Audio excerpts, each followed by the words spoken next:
Olá! O plenário da Câmara aprovou recentemente a proposta de emenda à Constituição, PEC 290 de 2013, que muda vários dispositivos constitucionais para dar mais incentivo ao desenvolvimento científico, tecnológico e de inovação. Isso deve ser feito principalmente por uma melhor articulação entre o Estado e as instituições de pesquisa, tanto privadas quanto públicas.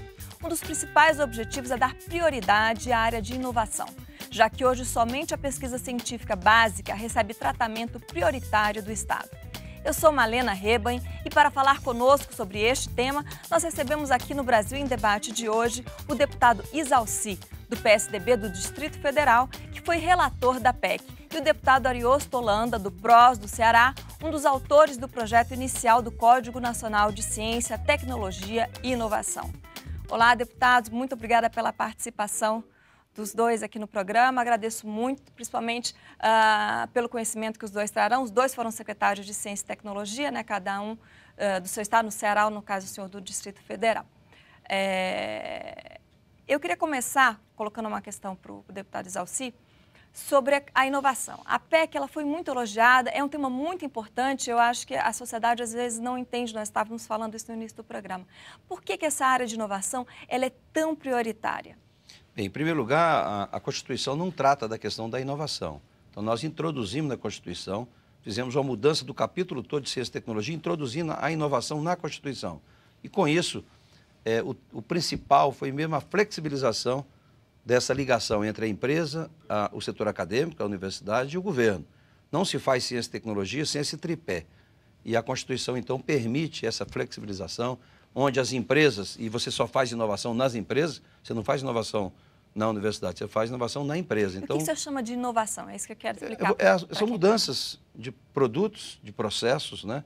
Onde você tem as pequenas empresas, inclusive, podem inovar procedimentos, né? É você avançar, melhorar a qualidade dos produtos e dos processos, né, do serviço. Então, mas o mais importante de tudo isso é que, quando foi elaborado o Código Nacional, que era muito complexo e muitas matérias, nós chegamos à conclusão que nós deveríamos dividir essas matérias. Primeiro, a questão constitucional para dar respaldo a uma série de mudanças que nós estamos fazendo na legislação ordinária, que é a questão do regime diferenciado de contratação, que é um tema que vai ser tratado de uma lei específica, porque não dá para fazer pesquisa e inovação com a Lei 8666, então você tem que ter um regime diferenciado para ciência e tecnologia. Então nós vamos receber agora do governo uma lei específica de ciência e tecnologia de licitação, né? O regime diferenciado de contratação. A questão da biodiversidade é um assunto também polêmico, que ainda o governo também se comprometeu a mandar para essa casa um projeto tratando especificamente da biodiversidade. Nós tínhamos o tema das fundações, que já resolvemos através da medida provisória que aprovamos, então resolvemos essa questão do tema. E agora o PL 2177, que vai regulamentar as mudanças na Constituição, que foi exatamente essa. Hoje, era muito difícil as empresas utilizarem, por exemplo, pesquisadores, a mão de obra qualificada dos pesquisadores, ou até os laboratórios das universidades, como complemento, né, da sua atividade de pesquisa. O Brasil não tem tradição de pesquisa nas empresas. Então, a Constituição vai permitir essa flexibilização e melhorar a performance das empresas em termos de pesquisa. Hoje você vai poder pegar um pesquisador da universidade e colocar dentro de um projeto da empresa. Né? E você vai flexibilizar, inclusive, a utilização dos laboratórios. O pesquisador poderá ter uma remuneração, uma participação nessa pesquisa. Então, são várias mudanças que estão sendo inovadas nessa PEC. Bom, deputado Ariosto, o senhor foi um dos autores do Código Nacional de Ciência, Tecnologia e Inovação, né? O senhor também foi um dos signatários do autor. E o deputado Cibar Machado, que foi relator do Código, ele disse que um dos principais objetivos desse projeto, que deu origem a essa PEC, era melhorar a relação entre empresariado e instituições de pesquisa, uma coisa que mais ou menos o deputado já colocou aqui, o deputado Isalci. O que tem dado certo e errado nessa relação entre empresariado? Por que tem que ser ajustada essa relação? Inclusive, você fez uma pergunta para mim muito importante, que é a inovação, né? Quer dizer, essa lei, ela entra na questão, ela procura melhorar a lei de inovação, que era a lei de 2004, 10.793, que não deu certo, procura melhorar criando alguns incentivos, né, que o deputado Isalci já destacou. Mas a minha pergunta que eu sempre faço e a minha participação nessa discussão, pelo menos eu consegui introduzir dois problemas que eu acho importante em relação à inovação é trazer para dentro para a empresa a micro e pequena empresa, né? Quando a gente fala em empresa, a gente só pensa na grande empresa. Por exemplo, vou lhe trazer um número. O Brasil tem 70 mil empresas industriais. Dessas 70 mil empresas industriais, somente 3% inovaram. 3%. Por que o senhor acha? E somente 5%, né, dos pesquisadores participaram da lei de inovação. Quer dizer, então, isso na grande empresa. Agora eu pergunto, e na micro e pequena empresa? Eu estou falando de 70 mil grandes empresas. Quantas micro e pequenas empresas tem o Brasil? 8 milhões de micro e pequenas empresas. E agora, trato a micro e pequena empresa como se fosse só uma assistência de gestão, que o SEBRAE faz bem, uma assistência gerencial financeira, tem os bancos financiando, mercado, tem algumas leis. A parte administrativa, A parte administrativa. Agora, a parte tecnológica, ninguém está preocupado. Porque quem faz essa parte de integrar a pequena empresa com o conhecimento, e o conhecimento está nas universidades, nos institutos, é um trabalho que eu chamo de extensão. E o código avança nisso. O substitutivo do CIBA, ele incorpora a ideia da extensão voltada também para as micro e pequenas empresas. Então, por quê? Eu tenho um dado do IPEA. Dos 8 milhões, somente 10% tem 20 anos de vida. E muitas morrem porque não conseguem inovar. Elas não inovam porque estão distantes de quem tem o conhecimento. Por isso, para ficar claro para a população, como é que eu posso melhorar um processo produtivo? Que é inovável em melhorar um processo, melhorar um produto. Quem tem o conhecimento é um professor da universidade, é um extensionista. Então, é aproximar, criar essa barreira, que existe também entre ela e o setor produtivo. Por que existe essa barreira? Porque falta uma coisa no país chamada cultura. Cultura. As indústrias que se estabeleceram no país, não sei se o deputado Zalci concorda, foram indústrias comércio, não foi indústria de desenvolvimento. O indústria comércio é que se preocupa com o comércio da matéria-prima, da operação das máquinas. E indústria de desenvolvimento é aquela que se preocupa com isso, mas com a pesquisa e o desenvolvimento. Exemplo disso são os números. O Brasil investe somente 1,3% do seu PIB, mas é meio a meio com o setor produtivo. O setor produtivo meio e o governo meio. Já se você vai para, ou melhor, é o contrário, quer dizer, meio a meio se fosse nos países desenvolvidos. No Brasil, um terço é o setor produtivo, 2/3 é o governo. Então, falta essa cultura da inovação. O senhor tocou num ponto interessante. Como é que a gente pode, deputado Zalci, melhorar, então, na visão do senhor, aí, a inserção de pequenas e médias empresas? Primeiro é o seguinte, o conhecimento hoje no Brasil está nas universidades, está nas prateleiras.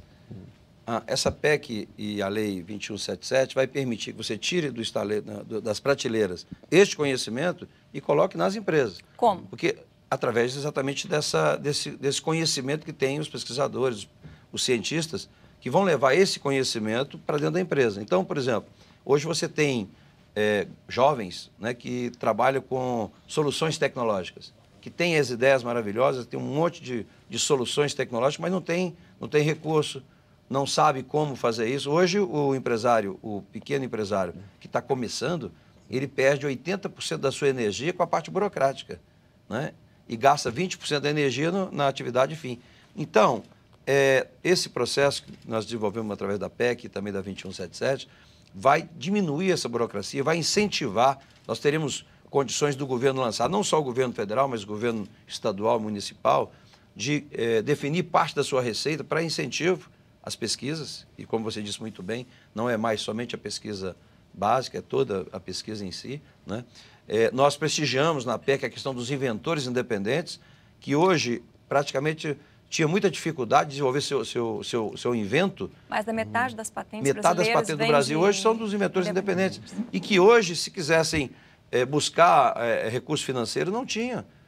Não pode sequer utilizar os laboratórios das universidades. Então, essa lei, ela flexibiliza, inclusive, a utilização dos laboratórios das universidades, dos pesquisadores, para que haja mais tempo para desenvolver a questão principal, né, que é a atividade fim das suas empresas. Então, além disso, nós teremos também, a PEC permite o governo criar mecanismo de utilizar o poder de compra do Estado em favor da inovação das empresas. Então, a importação em vez de você permitir comprar do exterior, comprar de grandes empresas, você vai permitir, pelo poder de compra do Estado, incentivar, dar benefícios para que esses produtos das pequenas microempresas podem ser comprados pelo Estado. Só para a gente encerrar esse bloco, deputado Ariosto, como é que o senhor acha que isso poderia acontecer? Deixa eu dar um exemplo que o pessoal vai entender. Hoje, por exemplo, nós temos 5.000 e tantos municípios, né? Nós estamos falando, muitos municípios estão nos ouvindo. Muita gente não sabe o que é que nós estamos falando, mas para falar numa linguagem que o povo entenda, a extensão. Toda universidade tem no seu capítulo ensino, pesquisa e extensão. Ensino faz bem, a pesquisa está avançando bem, a extensão é desse tamanho. É uma amostra grátis que está lá. Então, o que é que nós estamos propondo? Um grande programa de extensão do país, a partir de quê? Das universidades e dos institutos federais. Os institutos federais, até o final desse ano, eles vão estar presentes em 600 municípios. As universidades, mais 200 ou 300. Então, nós vamos ter presença de instituições de conhecimento em 800 municípios, vamos falar assim. Se em volta de cada município você colocasse um centro de extensão tecnológica, um CVT, Centro Vocacional na vocação do município, ora, 800 vezes 3 daria 2.400, nós estaríamos em 3.000 municípios. Seria uma grande revolução para assistir aquele pequeno produtor. Vou dar um exemplo concreto que eu já fui extensionista. Muita gente chegava no interior, sou do Ceará, chegava às vezes um pequeno produtor e disse: doutor, o que é que eu faço com minha terra que não está produzindo mais?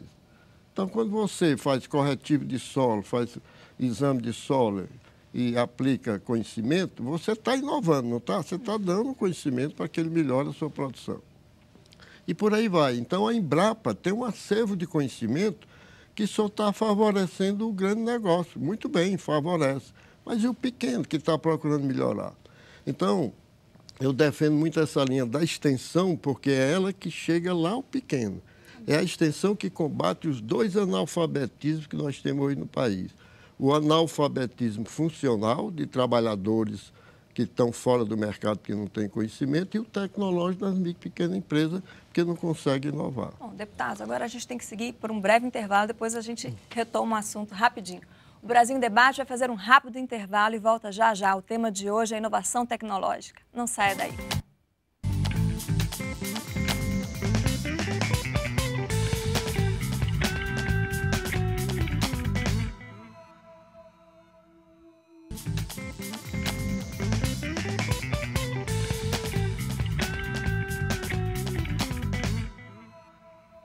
O Brasil em Debate está de volta, debatendo os investimentos em ciência e tecnologia com os deputados Isalci, do PSDB do Distrito Federal, que foi relator da PEC que dá mais incentivos ao desenvolvimento científico, e o deputado Ariosto Holanda, do PROS do Ceará, um dos autores do projeto inicial do Código Nacional de Ciência, Tecnologia e Inovação.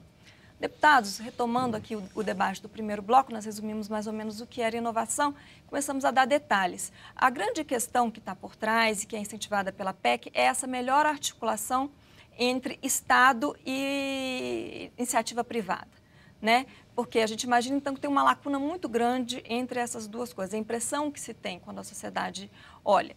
Eu queria, então, que o senhor terminasse falando, quer dizer, como que isso, na verdade, continua contribuindo para o fim do analfabetismo, né, a parte de extensão.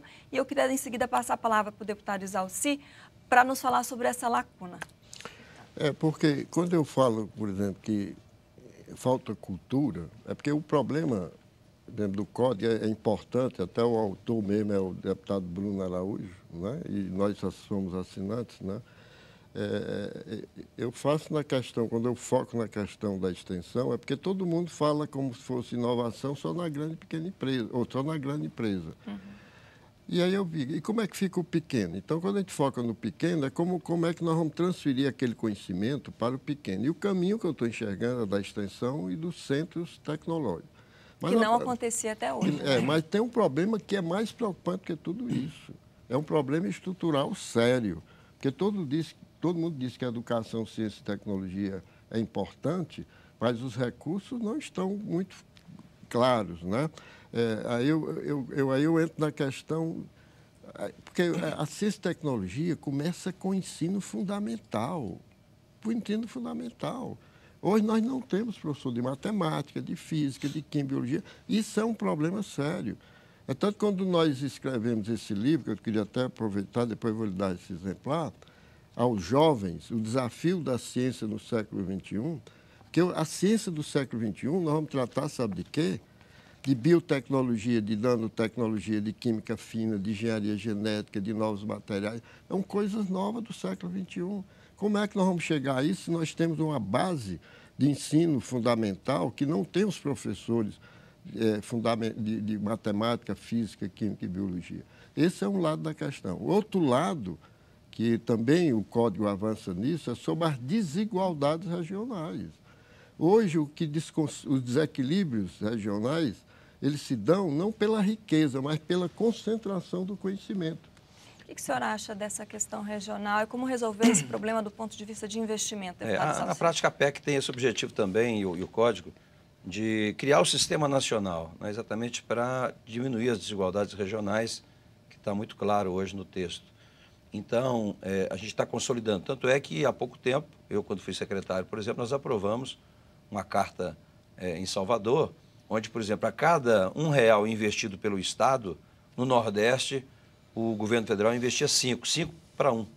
Aqui no DF era 1 para 2, São Paulo já é 1 para 1. Então, a gente tentou, em termos de contrapartida, beneficiar os estados, né, para exatamente incentivar também essa aplicação. Agora, é evidente que esse Código Nacional, a PEC e a Lei 2177, foi fruto de centenas de trabalhos da própria comunidade científica. Teve o apoio de toda a comunidade científica. Hoje, para você ter ideia, não tem um reitor das universidades no Brasil que não responde uma ação do Ministério Público ao Tribunal de Contas, exatamente pela inadequação da legislação atual com relação à ciência, tecnologia e inovação. Queria que o senhor desse um exemplo. Praticamente inibia, né, as empresas a ter qualquer relação com o governo. Vou te dar um exemplo. Quando solta um edital de pesquisa, né, de incentivo a um produto, a uma pesquisa básica ou até mesmo uma demanda induzida para você desenvolver determinado produto, o tratamento que se exige da empresa é praticamente o tratamento que se dá no governo. Ou seja, quer exigir que a empresa utilize a 8666, que já não funciona nem no governo, imagina na empresa. Então, isso acaba inibindo isso.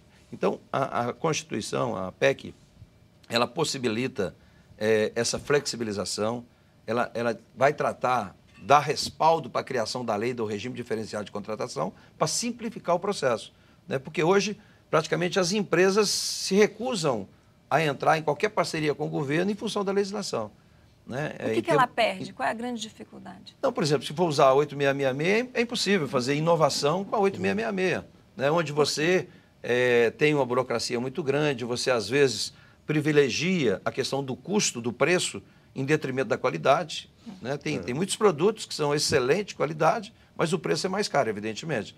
E aí você inibe a empresa de contratar o melhor produto que é necessário, às vezes, na produção, em detrimento do preço. Então, quer dizer, há algumas inadequações com relação a isso. Agora, a gente simplifica muito, né? Por exemplo, com a flexibilização das aquisições pelo governo para incentivar o mercado, por exemplo, as Forças Armadas estão investindo muito em pesquisas de alto nível, né? Você vê a Embraer, por exemplo, tem um poder violento em termos de pesquisa exatamente na aeronáutica, desenvolveu bem através do ITA, né? Do CTA e tal. O grande problema da pesquisa também é a questão, que a gente está falando de recurso, é regularidade, não é quantidade somente. Porque às vezes você tem muito recurso no ano e não tem no outro. E aí você perde a regularidade e pesquisa não dá para você trabalhar dessa forma, é coisa de médio e longo prazo, né? Então, tudo isso nós tentamos corrigir, né, através desses mecanismos todos, que é a PEC e o regime diferenciado, a 2177, exatamente para flexibilizar, né? Hoje você vai ter pesquisadores das universidades que poderão ter um determinado número de horas para ser trabalhado dentro das empresas privadas. Então, você faz o convênio, né, faz o projeto de pesquisa, onde você vai utilizar esse conhecimento da universidade trabalhando dentro da empresa, dentro de um projeto. E naquele projeto, de um produto, de uma inovação, ele poderá ter uma participação, inclusive. Tá Um bom. exemplo clássico é a questão da tecnologia, mais fácil. O sistema, você vai desenvolver uma solução tecnológica, né, um sistema, um software. Então, o pesquisador vai ter condições de receber, inclusive, participação nessa inovação. O senhor citou mecanismos importantes que dão agilidade. A gente estava conversando antes do programa, essa coisa também que a PEC dá de dar mais margem de manobra de aplicação de recursos, porque ciência e tecnologia tem um timing cada vez mais acelerado. Esse foi um gargalo que nós encontramos na aprovação. Vou dizer para você, nós conseguimos aprovar, depois de convencer bastante, porque você deu o poder, porque até então qualquer mudança no projeto você tinha que mandar para a Câmara Legislativa ou para o Congresso Nacional. Qualquer mudança dos recursos do orçamento de pesquisa, você tinha que mandar para aprovar, que isso demandava muito tempo e poderia prejudicar a pesquisa. Nós conseguimos, especificamente na PEC, no caso específico da ciência e tecnologia, não ter que passar pelo Legislativo. O próprio Executivo pode fazer essas mudanças no orçamento em termos de pesquisa, inclusive do projeto do próprio pesquisador, né? Tá bom. Deputado Ariosto, nessa questão eu queria ouvir o senhor, quer dizer, da agilidade, o deputado Zalci explicou isso muito bem, mas como também você evitar, porque é necessária uma grande fiscalização, né? Para que recursos não se percam, quer dizer, tem que ser um processo justamente por ser um bem público misturado a um bem privado, que às vezes é de difícil controle. Como é que o senhor acha que isso pode dar certo? Cumprindo a Constituição, né? Até eu dizer o seguinte, que o Zalci, ele avançou num tema do governo e eu queria trazer a questão das FAPs. A FAP é a Fundação de Apoio à Pesquisa. Pela Constituição, que foi aprovado, todo governo, no mínimo, devia botar 1%, né, do seu ICMS, acho que é a Receita Corrente Líquida. Da sua receita, nas fundações. Se você for fazer uma pesquisa, aí você vai ver que raramente eles fazem isso. Você tem 3 estados que cumprem isso. É São Paulo, Minas Gerais estava cumprindo, eu não sei se aqui o Distrito Federal... Aqui era 2%, baixou para 0,5%. Para 0,5%. Então, eles não cumprem essa questão. Então, isso é um problema sério. Outro problema que eu acho sério, quando eu falei dos desequilíbrios sociais, é da desconcentração do conhecimento. Eu fiz um levantamento, disse que tinha 120 mil doutores no Brasil. Desses 120 mil doutores, 50%, ou seja, 60 mil, estão no Sudeste. Sudeste, totalmente concentrado. Os outros são distribuídos nas outras regiões. Mas se você vai para a região Norte, Nordeste, aí é um desastre, né? Você não tem um doutor. O CNPq chegou até a criar um programa de incentivo do resto de doutor ir para essas regiões, dar a bolsa, garantia. Ninguém queria ir. Então, tem que criar mecanismo de atração diferenciado. Porque o conhecimento está nesses professores que têm mestrado, doutorado, pós-doutorado, que podem fazer essa diferença. Então, esse desnível entre as regiões é que está criando cada vez mais uma distância entre elas, né? Então, eu acho que as FAPs tinham que ser fiscalizadas para garantir, né, essas coisas. Por exemplo, na lei do FNDCT, tem uma lei que diz que 30% dos recursos dos fundos setoriais, que chega a ser 5 bilhões por ano, 30% tinha que ser aplicado no Norte, Nordeste e Centro-Oeste. Quem vai olhar, não estão aplicados, ou estão aplicados não na demanda das regiões, mas na demanda nacional, que não tem nada a ver. Por exemplo, eu estou nessa luta de fazer com que esses recursos sejam definidos por um conselho regional que diga onde é que nós queremos, qual é a nossa demanda.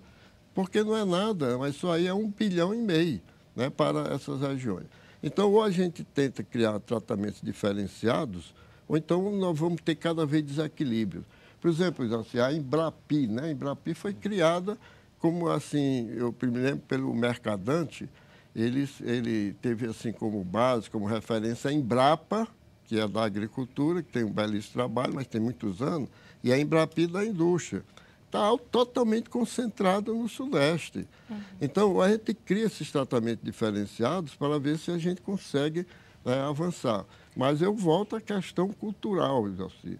Quer dizer, esse código, nós vamos definir leis importantes, mecanismos importantes, mas se nós não trabalharmos na base, né, na base, que é lá na... Por exemplo, o Pronatec ele surgiu para atender um programa de capacitação da população, né, que não é... Deputado, nosso tempo terminou, na verdade, já, mas eu só queria encerrar, porque o senhor colocou aí uma série de problemas importantes. Eu queria que o senhor só dissesse para nós aqui, deputado Isalci, o que é que então o Código não resolve? Qual o problema que ainda fica pendente?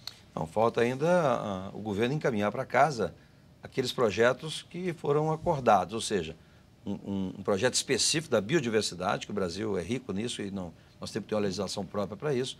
O regime diferenciado de contratação, nós vamos aprovar imediatamente, porque não dá para tocar ciência e tecnologia com a 8666. Então, o Código respalda, mas tem que vir a lei agora regulamentando. E a 2177 nós estamos em fase de aprovação. Mas a Ariose falou uma coisa importante. Tudo passa pela educação. E nós estamos aprovando agora o Plano Nacional de Educação, que eu espero que possa contribuir também no desenvolvimento da pesquisa no país. Tá certo, deputado Isalci, Ariosto Holanda, muito obrigado pela presença dos senhores aqui no Brasil em Debate. O Brasil em Debate termina aqui. Você pode assistir este e outros programas da TV, assim como acompanhar todas as notícias da Câmara através do site noticias.câmara.leg.br. Eu agradeço muito a sua audiência e te espero em um próximo programa. Até lá!